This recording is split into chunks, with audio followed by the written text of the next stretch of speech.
মেঘালয়ে হরপা বানে মৃত 10 জন। প্রবল বৃষ্টিতে ধস গারো পাহাড়ে, যোগাযোগ বিচ্ছিন্ন একাংশে। গারো পাহাড়ের দক্ষিণ এবং পশ্চিম অংশের বিস্তীর্ণ এলাকায় শুক্রবার ধস নামে। একাধিকবার হরপা বান আসে, ভেসে যায় গ্রামের পর গ্রাম। একাংশের সঙ্গে যোগাযোগও বিচ্ছিন্ন হয়ে গিয়েছে। প্রবল বৃষ্টিতে বিপর্যস্ত মেঘালয়। দফায় দফায় হরপা বানে অন্তত 10 জনের মৃত্যু হয়েছে বলে খবর। ধস নেমেছে গারো পাহাড়ের পশ্চিম অংশে। মেঘালয়ের একাধিক গ্রামের সঙ্গে যোগাযোগ বিচ্ছিন্ন হয়ে গিয়েছে। চলেছে উদ্ধার কাজ। গারো পাহাড়ের কোলে ছোট্ট গ্রাম ডালু। শুক্রবার সকালে সেখানে আচমকা ধস নামে। তছনছ হয়ে যায় গ্রামের একাংশ। ধ্বংসাবশেষের নিচে চাপা পড়ে হয় মৃত্যু কয়েকজনের।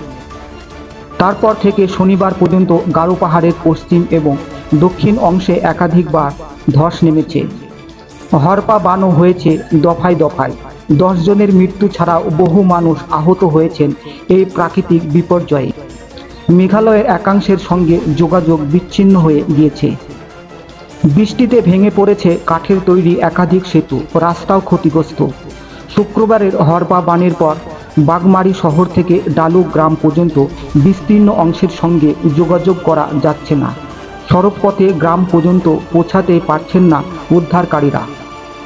মেঘালয়ের রাজ্য বিপর্যয় মোকাবিলা বাহিনীর কয়েকটি দল এবং জাতীয় বিপর্যয় মোকাবিলা বাহিনী উদ্ধার কাজ চালাচ্ছে। গারো পাহাড়ের পশ্চিমে ঋষিপাড়া, হাওয়াখানা, সুইপার কলোনি, কামিপাড়া, সানি হিলসের মতো এলাকা সবচেয়ে বেশি ক্ষতিগ্রস্ত হয়েছে বলে খবর স্থানীয় প্রশাসন সূত্রে। শনিবার সকালে মেঘালয়ের বন্যা পরিস্থিতি খতিয়ে দেখেন রাজ্যের মুখ্যমন্ত্রী কনরাড সাংমা। বিভিন্ন জেলা প্রশাসনকে পরিস্থিতি মোকাবিলার জন্য প্রয়োজনীয় নির্দেশ দিয়েছেন তিনি। জেলাগুলিকে বলা হয়েছে ক্ষতির পরিমাণ জানিয়ে সরকারের দপ্তরে প্রয়োজনীয় সাহায্যের আবেদন করতে। বন্যা কবলিত এলাকায় যাতে নির্বিঘ্নে ত্রাণ সামগ্রী পৌঁছে দেওয়া হয় সেদিকে নিশ্চিত করতে বলেছেন তিনি। ডালু বাগমারি এলাকার সঙ্গে যোগাযোগ করতে বিকল্প পথের সন্ধান করতে বলা হয়েছে জেলা প্রশাসনকে। প্রয়োজনে অস্থায়ী পথ তৈরি করে নিতে হবে জানিয়েছেন মুখ্যমন্ত্রী। বৃহস্পতিবার মধ্যরাত থেকে মেঘালয়ে বৃষ্টি শুরু হয়েছে। স্থানীয় প্রশাসনের দেওয়া হিসাব অনুযায়ী বৃষ্টি এবং বন্যা পরিস্থিতির কারণে শুক্রবার পশ্চিম গারো পাহাড় অঞ্চলে 3 জন এবং দক্ষিণ গারোতে আরও 7 জনের মৃত্যু হয়। ধস এবং হরপা বানের কারণেই এই বিপর্যয়।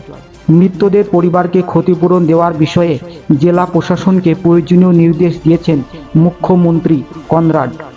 মেঘালয়ে বৃষ্টির কারণে বন্যা পরিস্থিতি তৈরি হয়েছে পড়শি অসমের মনকাচর এলাকায়।